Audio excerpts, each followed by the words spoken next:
बिल्कुल, पर हमारे प्रधानमंत्री से सीधे 3 सवाल हैं। जननायक कर्पूरी ठाकुर जी के गांव जा रहे हैं और इस संदर्भ में हमने सीधे 3 सवाल पूछे हैं प्रधानमंत्री से। पहला सवाल ये है कि क्या ये सच नहीं है कि 1989 अप्रैल के महीने में आरएसएस और जनसंघ दोनों मिलकर कर्पूरी ठाकुर जी की जो सरकार थी, राज्य सरकार थी, उसको गिराया। और क्यों गिराया? क्योंकि 1 साल पहले जननायक कर्पूरी ठाकुर जी ने आरक्षण की नई नीति अपनाई थी। 26% आरक्षण ओबीसी को प्रदान करने के लिए उन्होंने एक अधिनियम लाया था और वो पारित हुआ असेंबली में। और उससे नाराज होकर जुलूस निकाले गए, कर्पूरी ठाकुर जी को बदनाम किया गया, गालियां दी गई, क्या क्या नहीं कहा गया आरएसएस और जनसंघ के नेताओं से। यह हकीकत है। और आज कर्पूरी ठाकुर जी का नाम ले रहे हैं प्रधानमंत्री।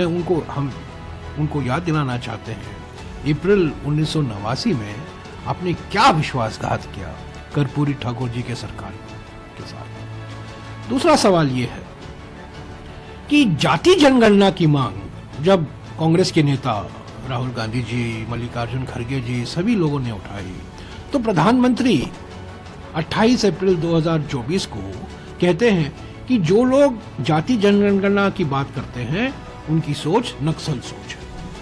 यही नहीं, लोकसभा में 21 जुलाई 2021 को एक जवाब दिया गया, प्रश्न पूछा गया और जवाब दिया गया कि मोदी सरकार जाति जनगणना नहीं कराएगी। सुप्रीम कोर्ट में 21 सितंबर 2021 को एक एफिडेविट दाखिल किया गया कि हम जाति जनगणना के पक्ष में नहीं हैं, जाति जनगणना हम नहीं कराएंगे। उन्होंने कहा कि कांग्रेस के नेता की अर्बन नक्सल की सोच है और वही सरकार अभी श्रेय लेना चाहती है कि अगले साल वो जाति जनगणना कराएगी। और तीसरा सवाल कि जो महागठबंधन की सरकार थी, जाति सर्वेक्षण कराया और उसके आधार पर 65% आरक्षण दलित, आदिवासी, ओबीसी, ईबीसी समुदायों को उनके लिए एक अधिनियम लाया। 65% आरक्षण बिहार में 50% की सीमा को हटाकर 65% किया गया। वो हाई कोर्ट ने उसको खारिज कर दिया, सुप्रीम कोर्ट में आया, अभी सुप्रीम कोर्ट में मामला लंबित है। पर हमारा सवाल प्रधानमंत्री से यह है, क्यों आपकी जो ट्रबल इंजन सरकार है, आप जो डबल इंजन करते हैं, एक्चुअली असली बात यह है कि ट्रबल इंजन है आपकी ट्रबल इंजन सरकार, नीतीश कुमार जी और आप दोनों मिलकर क्यों नहीं उस 65% अधिनियम को संवैधानिक सुरक्षा क्यों नहीं दी, संविधान के नवी सूची में क्यों नहीं शामिल किया।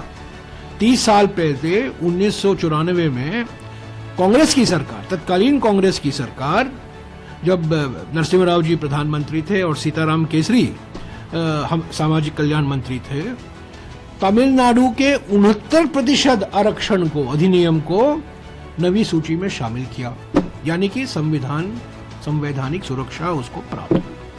क्यों नहीं आपने बिहार के अधिनियम को आपने क्यों नहीं वो सुरक्षा दी जो कांग्रेस सरकार ने तमिलनाडु की सरकार के आरक्षण अधिनियम को दिया था। तो ये हमारे 3 सवाल हैं। आपका मुख्यमंत्री का कोई चेहरा नहीं है और जो चेहरा है वो तो बेचारे रिमोट कंट्रोल हैं। तो और आज आप सामाजिक न्याय की बात कर रहे हैं, तो हमारे 3 सवालों को जवाब तो दीजिए।